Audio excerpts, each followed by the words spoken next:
Hi hello, എല്ലാവർക്കും എൻ്റെ പുതിയൊരു വീഡിയോയിലേക്ക് സ്വാഗതം. എല്ലാവരും ക്രിസ്മസൊക്കെ അടിപൊളിയായിട്ട് ആഘോഷിച്ച് കാണുമെന്ന് വിശ്വസിക്കുന്നു. ഞാനിന്ന് വന്നിട്ടുള്ളത് എൻ്റെ ക്രിസ്മസ് ദിവസത്തെ കുറച്ച് വിശേഷങ്ങളൊക്കെ ആയിട്ടാണ്. കണ്ട് ഇഷ്ടപ്പെടുകയാണെന്നുണ്ടെങ്കിൽ സപ്പോർട്ട് ചെയ്യാൻ മറക്കല്ലേ. അപ്പോൾ നമുക്ക് നേരെ വീഡിയോ കണ്ടിട്ട് വന്നാലോ. ഇപ്രാവശ്യത്തെ എൻ്റെ ക്രിസ്മസ് ഞാനും മോനും മാത്രമുള്ള ഒരു ക്രിസ്മസാണ്, അവനില്ലാത്ത ഒരു ക്രിസ്മസ്. എല്ലാ പ്രാവശ്യവും അവനുണ്ടാകുന്നതാണ്. ഈ പ്രാവശ്യം ക്രിസ്മസിൻ്റെ അവധി ബുധനാഴ്ചയല്ലേ, അതുകൊണ്ട് അവനൊരു ദിവസമേ ഉള്ളൂ ലീവ്, അതുകൊണ്ട് അവന് വന്നില്ല. സാധാരണ സാറ്റർഡേയോ സൺഡേയോ ചേർത്താണ് അവധി എന്നുണ്ടെങ്കിൽ 3 ദിവസം കിട്ടുന്നതാണ്. ഈ പ്രാവശ്യം ബുധനാഴ്ച ആയതുകൊണ്ട് ഒരു ദിവസമേ ഉള്ളൂ, അതുകൊണ്ട് അവൻ വന്നില്ല.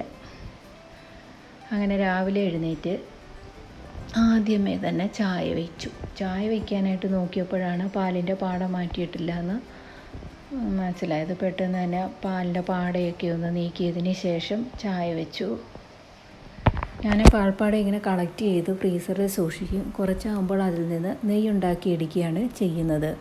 അതിൻ്റെ വീഡിയോ 1-2 പേര് നെയ്യ് ഉണ്ടാക്കുന്നതിൻ്റെ വീഡിയോ ഇടണമെന്ന് പറഞ്ഞിട്ടുണ്ടായിരുന്നു.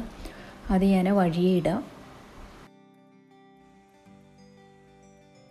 അവധിയുള്ള ദിവസങ്ങളിൽ സാധാരണ ഞാൻ സീറ്റൗട്ടിൽ വന്നിരുന്നാണ് ചായ കുടിക്കുന്നത്. അവിടെ ആകുമ്പോൾ കിളികളുടെ സൗണ്ടും ഒക്കെ കേട്ടിരുന്ന് ചായ കുടിക്കാമല്ലോ. മോനാണെങ്കിൽ അവൻ എഴുന്നേറ്റിട്ടില്ല. അവധിയുള്ള ദിവസങ്ങളിൽ അവൻ ലേറ്റായിട്ടാണ് എഴുന്നേൽക്കുന്നത്. ചായ കുടിച്ചിട്ട് അവനെ വിളിക്കാമെന്ന് കരുതി. ഈ പ്രാവശ്യത്തെ ക്രിസ്മസിന് ഞാൻ ഒരു കേക്ക് പോലും ഉണ്ടാക്കിയിട്ടില്ല. എല്ലാ പ്രാവശ്യവും ഒരു കേക്കെങ്കിലും ഉണ്ടാക്കുന്നതാണ്. ഈ പ്രാവശ്യം ഞാൻ കടയിൽ നിന്ന് മേടിക്കുകയാണ് ചെയ്തത്. അങ്ങനെ ചായ കുടിയൊക്കെ കഴിഞ്ഞതിന് ശേഷം പിന്നെ കിച്ചണിലേക്ക് പോന്നു. ഇന്ന് ബ്രേക്ക്ഫാസ്റ്റിന് അപ്പവും ഗ്രീൻ പീസ് കറിയാണ്. ആദ്യമേ ഞാൻ വിചാരിച്ചു ക്രിസ്മസൊക്കെ അല്ലേ, അപ്പവും വെജിറ്റബിൾ കുറുമയും ഉണ്ടാക്കാമെന്ന് വിചാരിച്ചു. പിന്നെ വെജിറ്റബിൾ കുറുമ ഇവിടെ മോനും എനിക്കും അത്ര താല്പര്യമുള്ളതല്ല, അതുകൊണ്ട് പിന്നെ ആ പ്ലാനങ്ങ് മാറ്റി. പിന്നെ നമ്മുടെ പതിവ് അപ്പത്തിൻ്റെ കറിയായ ഗ്രീൻ പീസ് കറിയിലേക്ക് തന്നെ പോയി. ഇവിടെ വെജിറ്റബിൾ കുറുമയോട് ആർക്കും വലിയ താല്പര്യമില്ല. എപ്പോൾ ഉണ്ടാക്കിയാലും പിന്നെ അവസാനം കുറച്ചൊക്കെ കൂട്ടിയിട്ട് ബാക്കി അവസാനം എടുത്ത് കളയത്തേ ഉള്ളൂ. അതുകൊണ്ട് പിന്നെ ആ പ്ലാനിങ് വേണ്ടെന്ന് വെച്ചു.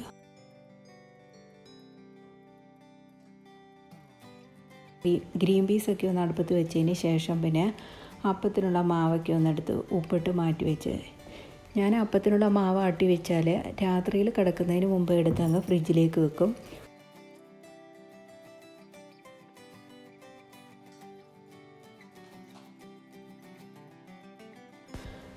അതിന് ശേഷം പിന്നെ പോയിട്ട് ചെടിയൊക്കെ ഒന്ന് നനച്ചേച്ച് വന്നതിന് ശേഷമാണ് കറി തയ്യാറാക്കിയത്. അപ്പോഴേക്കും നമ്മുടെ കുക്കറിൻ്റെ ആവിയൊക്കെ പോയിട്ടുണ്ടായിരുന്നു. അങ്ങനെ ഈ ഗ്രീൻ പീസ് കറിയുടെ റെസിപ്പി ഞാൻ 1-2 തവണ കാണിച്ചിട്ടുള്ളതാണ്, അതുകൊണ്ടാണ് പിന്നെ കൂടുതലായിട്ടൊന്നും കാണിക്കാത്തത്. അങ്ങനെ പെട്ടെന്ന് തന്നെ കറിയും അങ്ങ് റെഡിയാക്കി.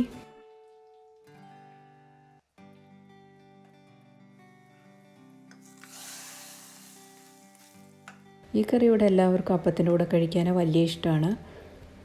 അതുകൊണ്ട് ഞാൻ കൂടുതലും അപ്പം ഉണ്ടാക്കുമ്പോൾ ഗ്രീൻ പീസ് കറിയാണ് ഉണ്ടാക്കാറുള്ളത്. ഇത് ഇടിയപ്പത്തിന് നല്ലൊരു കോമ്പിനേഷനാണ് ഈ ഗ്രീൻ പീസ് കറി.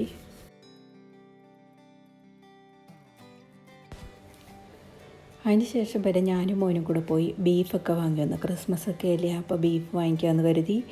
ഞാൻ അവനില്ലാത്തപ്പോഴാണ് കൂടുതൽ ഇവിടെ ബീഫ് മേടിക്കാറുള്ളത്. ബീഫ് അവൻ കഴിക്കത്തില്ല, ഞാനും മോനും മാത്രമേ കഴിക്കത്തുള്ളൂ. അതുകൊണ്ട് അവനില്ലാത്തപ്പോഴേ വാങ്ങിക്കാറുള്ളൂ. ഇവിടെ അടുത്ത് തന്നെയാണ് ബീഫ് കട. കുറച്ച് ദൂരേ ഉള്ളൂ, 2 വീലറിൽ പോകാവുന്ന ദൂരേ ഉള്ളൂ. പക്ഷേ അന്നേരം നോക്കിയപ്പോൾ 2 വീലറിൻ്റെ ചാവി കണ്ടില്ല, അത് കാരണമാണ് കാറിൽ പോയത്. ക്രിസ്മസ് ആയതുകൊണ്ട് തന്നെ ബീഫ് കടയിലൊക്കെ നല്ല തിരക്കായിരുന്നു. കുറേ നേരം നിന്ന ശേഷമാണ് കിട്ടിയത് തന്നെ. ഞങ്ങൾ ബീഫ് പിടിക്കാൻ പോകുന്നതെന്ന് പറഞ്ഞപ്പോൾ പിന്നെ റെജി, അതായത് എൻ്റെ നാത്തൂനും കൂടെ പറഞ്ഞ് അവൾക്കൂടെ 1 കിലോ വേണമെന്ന്. അങ്ങനെ അവർക്കും 1 കിലോ വാങ്ങിയിട്ട് വന്നു.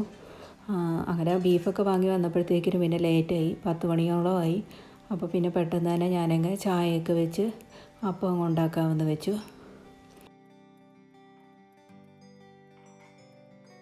ഈ പ്രാവശ്യത്തെ ക്രിസ്മസിന് എല്ലാ പ്രാവശ്യത്തെ കൂട്ടും ഒരു ഉഷാറില്ല. അവനില്ലാത്തതുകൊണ്ടാണെന്ന് തോന്നുന്നു ഒരു ഉഷാറില്ലാത്ത. അവനുണ്ടെങ്കിലേ ഒരു രസമുള്ളൂ ക്രിസ്മസൊക്കെ ആയാൽ. അങ്ങനെ അപ്പമൊക്കെ ഉണ്ടാക്കിയതിന് ശേഷം പിന്നെ ഞാനും മോനോട് ബ്രേക്ക്ഫാസ്റ്റൊക്കെ കഴിച്ചു. അങ്ങനെ ബ്രേക്ക്ഫാസ്റ്റൊക്കെ ഉണ്ടാക്കിക്കൊണ്ടിരുന്നപ്പോഴാണ് പിന്നെ കുട്ടിപ്പട്ടാളങ്ങൾ ഓരോന്നായിട്ട് വരാൻ തുടങ്ങിയത്. ഇപ്പോൾ വെക്കേഷനല്ലേ, ക്രിസ്മസിൻ്റെ അവധിയായത് കാരണം കുട്ടികളെല്ലാം വീട്ടിൽ നിന്ന് ബോറടിക്കുക. അപ്പോൾ ഓരോരുത്തരായിട്ട് കളിക്കാനായിട്ട് വരാൻ തുടങ്ങി. ഇവിടെ ഇരുന്നാണ് എല്ലാവരും കൂടെ കളിക്കുന്നത്. എൻ്റെ മോനും കൂടും അവരൊപ്പം കൂടിയാൽ എൻ്റെ മോനായിരിക്കും ആ കൂട്ടത്തിലെ ഏറ്റവും ചെറുത്.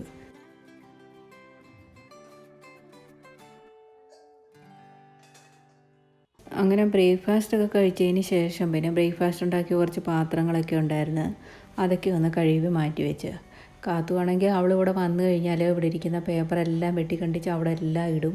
അതാണ് അവളുടെ പണി. ഇവിടെ കുറേ പേപ്പർ വാങ്ങിച്ച് വെച്ചിട്ടുണ്ടായിരുന്നു. വരുമ്പോഴേ പറയും ഞാൻ ഒരെണ്ണം എടുത്തോട്ടെ, രണ്ടെണ്ണം എടുത്തോട്ടെ എന്നൊക്കെ ചോദിച്ചുകൊണ്ട് ആ പേപ്പറെല്ലാം വാരിക്കൊണ്ട് വന്നിട്ട് ഞാൻ അതുണ്ടാക്കുമോ ഇതുണ്ടാക്കുമോ എന്നും പറഞ്ഞ് വെട്ടിക്കണ്ടിച്ച് അതെല്ലാം വേസ്റ്റാക്കി കളയും.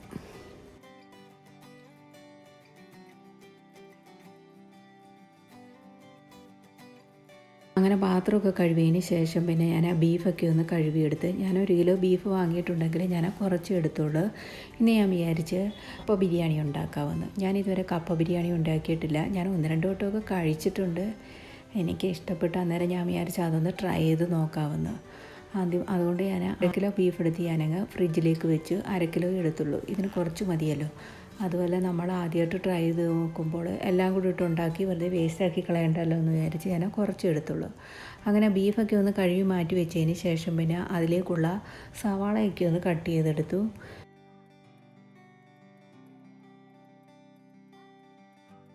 കൊച്ചുള്ളി പൊളിച്ചത് പിന്നെ ഫ്രിഡ്ജിൽ ഇരിപ്പുണ്ടായിരുന്നു. അത് പിന്നെ എപ്പോഴും സ്റ്റോക്ക് കാണും. ഫ്രിഡ്ജിൽ ഞാൻ പൊളിച്ച് വെച്ചേക്കും. ഇനി നമുക്ക് പെട്ടെന്ന് തന്നെ ബീഫ് അങ്ങ് ഉണ്ടാക്കാം. ഒരു കുക്കർ വെച്ച് ചൂടാകുമ്പോൾ അതിലേക്ക് 2 ടേബിൾ സ്പൂൺ വെളിച്ചെണ്ണ ഒഴിച്ചു കൊടുക്കുക. അത് ചൂടായി വരുമ്പോൾ അതിലേക്ക് ഒരു മീഡിയം സൈസ് സവാളയും 1 പച്ചമുളകും 10-15 കൊച്ചുള്ളിയും 2 തണ്ട് കറിവേപ്പിലയും ചേർത്ത് കൊടുക്കുക. ഇതെല്ലാം ചേർത്തൊന്ന് നന്നായിട്ട് ഇളക്കിയതിന് ശേഷം നമുക്കതിലേക്ക് അതൊന്ന് പെട്ടെന്ന് വഴണ്ടി വരാൻ വേണ്ടി നമുക്ക് ഉപ്പ് ചേർത്ത് കൊടുക്കാം. ഉപ്പും ചേർത്തൊന്ന് നന്നായിട്ട് ഇളക്കിയതിന് ശേഷം നമുക്കതിലേക്ക് 1 ടീസ്പൂൺ ഇഞ്ചി വെളുത്തുള്ളി പേസ്റ്റ് ചേർത്ത് കൊടുക്കാം.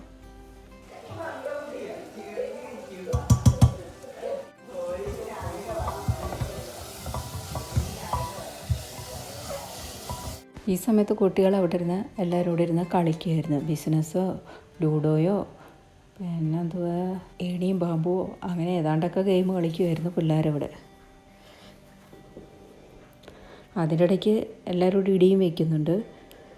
അങ്ങനെ നമ്മുടെ ഇഞ്ചി വെളുത്തുള്ളി പേസ്റ്റും ചേർത്തൊന്ന് നമ്മുടെ ഉള്ളിയൊക്കെ ഒന്ന് മൂത്ത് വരുമ്പോൾ അതിലേക്ക് 2 ടീസ്പൂൺ മുളക് പൊടി, 2 ടീസ്പൂൺ മല്ലിപ്പൊടി, 1/2 ടീസ്പൂൺ മഞ്ഞൾപ്പൊടി, 1/4 ടീസ്പൂൺ ഗരം മസാല എന്നിവ ചേർത്തിട്ട് ലോ ഫ്ലെയിമിൽ നമുക്കൊന്ന് മൂപ്പിച്ചെടുക്കാം.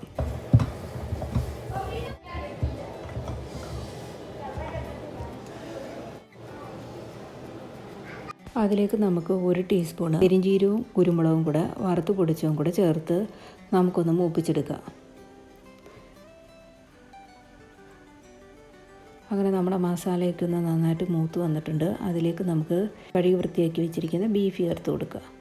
ബീഫും ചേർത്തൊന്ന് നന്നായിട്ട് ഇളക്കിയതിന് ശേഷം നമുക്ക് ഉപ്പ് ചേർത്ത് കൊടുക്കുക. നമ്മളിൽ ഉപ്പ് ചേർത്തതാണ്, അതിനനുസരിച്ച് വേണം ചേർത്ത് കൊടുക്കാൻ.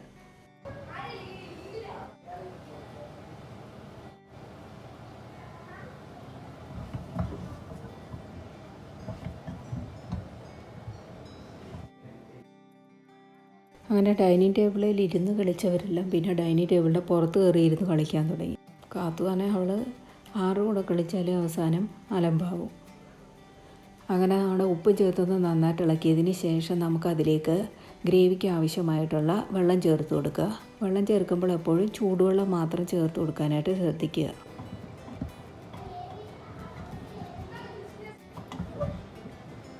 അങ്ങനെ വെള്ളവും ചേർത്തൊന്ന് നന്നായിട്ട് ഇളക്കിയതിന് ശേഷം നമുക്ക് അടച്ചു വെച്ച് ലോ ഫ്ലെയിമിൽ ഒരു 6 വിസിലടുപ്പിക്കുക. ഓരോ കുക്കറിൻ്റെ അനുസരിച്ച് വേവിൽ വ്യത്യാസം ഉണ്ടാവും. അങ്ങനെ ബീഫൊക്കെ ഒന്ന് ആവുന്ന സമയം കൊണ്ട് ഞാൻ പിന്നെ കുറച്ച് നേരം പിള്ളേർ കളിക്കുന്നത് നോക്കി അവർക്കൊപ്പം കൂടി.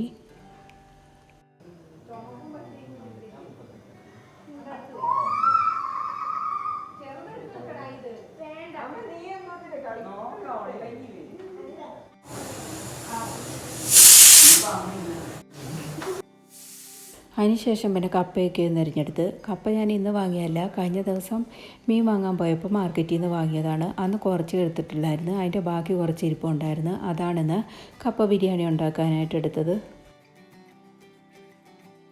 കുറച്ച് കഴിഞ്ഞപ്പോഴത്തേക്കിനും പിന്നെ എല്ലാവർക്കും വിശപ്പായി. അപ്പോൾ പിന്നെ എല്ലാവർക്കും പിന്നെ ഐസ്ക്രീം ലേസും ഒക്കെ വാങ്ങിക്കൊടുത്ത് അതൊക്കെ കഴിച്ചുകൊണ്ട് പിന്നെയും കളി തുടർന്നു. അതിനിടയിൽ പിന്നെ കാത്തു എല്ലാവരുമായിട്ട് പിണങ്ങി പോവുകയും ചെയ്തു. അതിനുശേഷം പിന്നെ ഞാൻ കപ്പയൊക്കെ ഒന്ന് കഴുകിയെടുത്തതിന് ശേഷം വേവിക്കാനായിട്ട് വെച്ചു.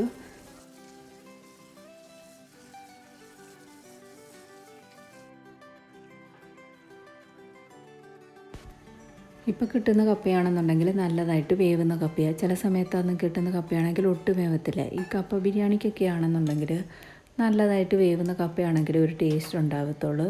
വേവാത്ത കപ്പയാണെന്നുണ്ടെങ്കിൽ ഒരു ടേസ്റ്റും ഉണ്ടാകത്തില്ല. അങ്ങനെ കപ്പയൊക്കെ ഒന്ന് വേവിക്കാൻ വെച്ച ശേഷം പിന്നെ അതിലേക്ക് വേണ്ട തേങ്ങയൊക്കെ ഒന്ന് പൊതിച്ചെടുത്ത്. തേങ്ങ പൊതിച്ചത് ഇരിപ്പില്ലായിരുന്നു. അങ്ങനെ തേങ്ങ പൊതിച്ചുകൊണ്ടിരുന്നപ്പം പിന്നെ കാത്തു പറഞ്ഞു നമുക്ക് തേങ്ങ വെള്ളം വേണമെന്ന്.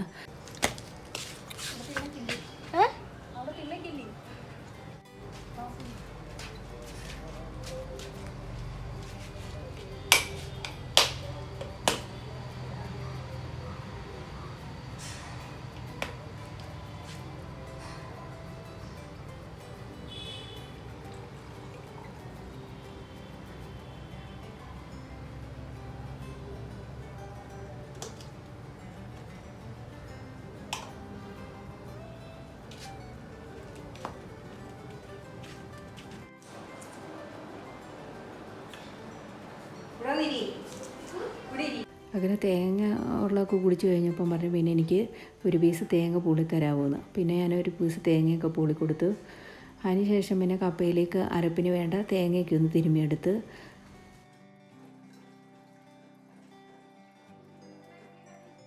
ഇനി നമുക്ക് കപ്പയിലേക്ക് വേണ്ട അരപ്പ് തയ്യാറാക്കാം. ഒരു മിക്സിയുടെ ജാറിലേക്ക് 1.5 പിടി തേങ്ങ ഇട്ട് കൊടുക്കുക. അതിലേക്ക് 2 അല്ലി വെളുത്തുള്ളി, 2 പച്ചമുളക്, 1/2 ടീസ്പൂണ് മഞ്ഞൾപ്പൊടി, 1/4 ടീസ്പൂൺ ജീരകം എന്നിവ ചേർത്തിട്ട് ജസ്റ്റ് ഒന്ന് ക്രഷ് ചെയ്തെടുക്കുക. അരഞ്ഞു പോകരുത്.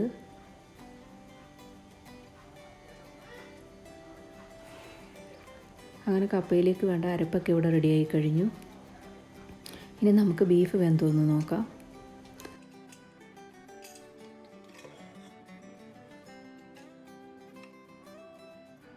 അങ്ങനെ നമ്മുടെ ബീഫൊക്കെ ഒന്ന് നന്നായിട്ട് വെന്ത് വന്നിട്ടുണ്ട്. ഇതിനി നമുക്ക് അടച്ച് വയ്ക്കാം. ഇനി നമുക്ക് കപ്പ വെന്ത് വരണമല്ലോ.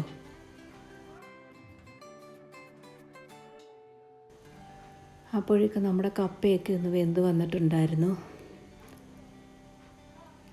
അപ്പോഴേക്കും പിന്നെ കാത്തു TV കാണാൻ പോവാമെന്നും പറഞ്ഞ് അവളുടെ വീട്ടിലേക്ക് പോയി. എന്നിട്ട് അവിടെ ചെന്നേച്ച് എന്നെ പിടിച്ചിട്ട വഴക്ക് പറഞ്ഞു, അപ്പി വഴക്ക് പറഞ്ഞു എന്നൊക്കെ പറഞ്ഞ് അവിടെ അമ്മയോട് ഒരുപിടി പരാതിയൊക്കെ പറഞ്ഞു.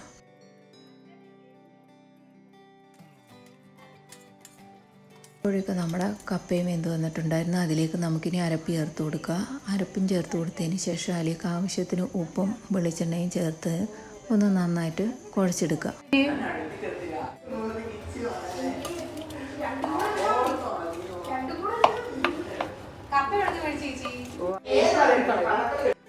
അതിലേക്ക് നമുക്കൊരു തണ്ട് കറിവേപ്പില കൂടി ചേർത്ത് കൊടുക്കാം.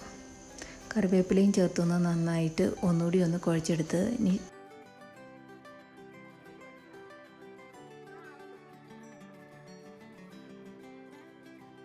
അങ്ങനെ നമ്മുടെ കപ്പയൊക്കെ ഒന്ന് നന്നായിട്ട് കുഴച്ചെടുത്തിട്ടുണ്ട്. ഇനി നമുക്കിതൊന്ന് മിക്സ് ചെയ്തെടുക്കാം. ഒരു പാൻ വെച്ച് ചൂടാകുമ്പോൾ അതിലേക്ക് നമുക്ക് വേവിച്ച് വെച്ചിരിക്കുന്ന ബീഫ് ചേർത്ത് കൊടുക്കാം.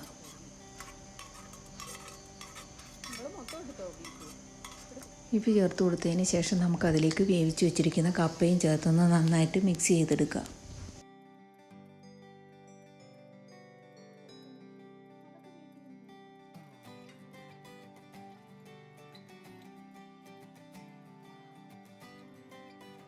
അങ്ങനെ നമ്മുടെ കപ്പയൊക്കെ ഒന്ന് നന്നായിട്ട് മിക്സ് ചെയ്തെടുത്തിട്ടുണ്ട്. അങ്ങനെ നമ്മുടെ കപ്പ ബിരിയാണി ഇവിടെ റെഡി ആയി കഴിഞ്ഞു. ഉപ്പ് നോക്കിയതിന് ശേഷം ആവശ്യമെങ്കിൽ ചേർത്ത് കൊടുക്കുക. ഒന്നും ചേർത്ത് കൊടുക്കേണ്ട ആവശ്യമില്ലായിരുന്നു, എല്ലാം പാകത്തിനായിരുന്നു.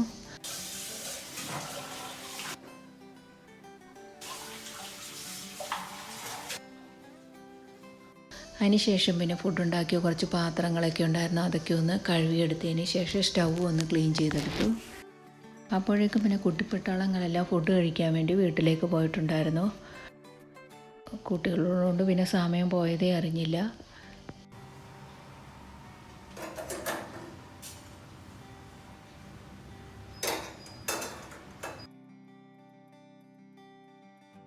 നാത്തൂൻ അവിടെ നിന്ന് എന്നോട് കാര്യം പറയുന്നുണ്ട്. അവളെ വീഡിയോയിൽ കാണിക്കരുതെന്ന് പറഞ്ഞുകൊണ്ടാണ് പിന്നെ കാണിക്കാത്തത്.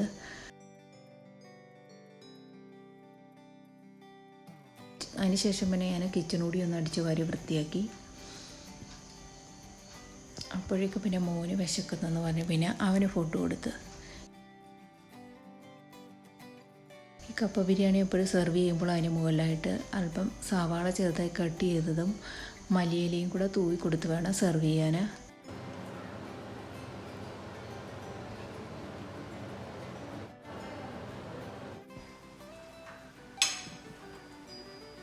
അങ്ങനെ മോനുള്ള ഫുഡൊക്കെ കൊടുത്തു. ഞാൻ പിന്നെ കുളിച്ചേച്ച് വന്നാണ് ഫുഡ് കഴിച്ചത്. ഇത്രയൊക്കെ ആയിരുന്നു എൻ്റെ ക്രിസ്മസ് ദിവസത്തെ വിശേഷങ്ങൾ. ഇഷ്ടപ്പെട്ടാൽ സപ്പോർട്ട് ചെയ്യാൻ മറക്കല്ലേ. അപ്പോൾ അടുത്ത വീഡിയോയിൽ കാണുന്നത് വരേക്കും ബായ്.